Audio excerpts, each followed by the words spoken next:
is, uy, ulit! Guys, meron ako pinili ditong groceries para pangkain namin. Guys, ngayon lang ako nagpa-bracelet. Pinali ko lang to tapos may pangalan pa. So guys, simulan na natin. So guys, ito na po. U-open na natin siya.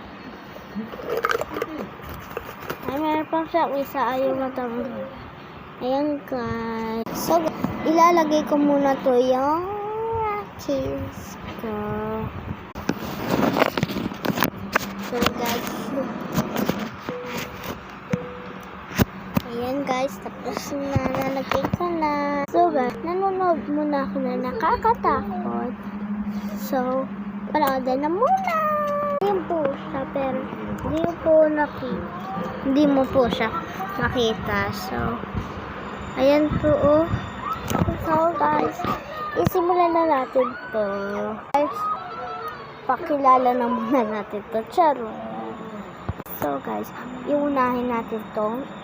So guys, binigay lang to ng daddy ko sa birthday ko. Ang ganda na. So, ganda siya. Binigay na tatay ko. Ayan. Tumanggal kasi na yung mama.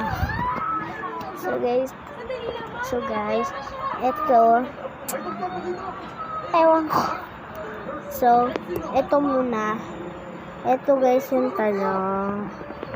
So guys pala, diba meron tayong pasok bukas kasi Friday bukas kasi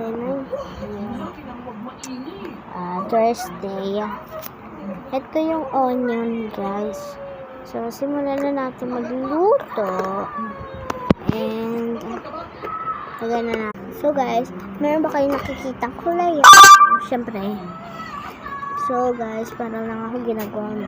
Guys, bukas ko na lang ito itapos kasi malapit na matapos sa plastic. Ito kabila. Sorry na stop ko. Hindi pa ako nakakabili ng luto-lutoan. So guys, may ako nalaglag. So guys, ayan lang for na yun. Bye.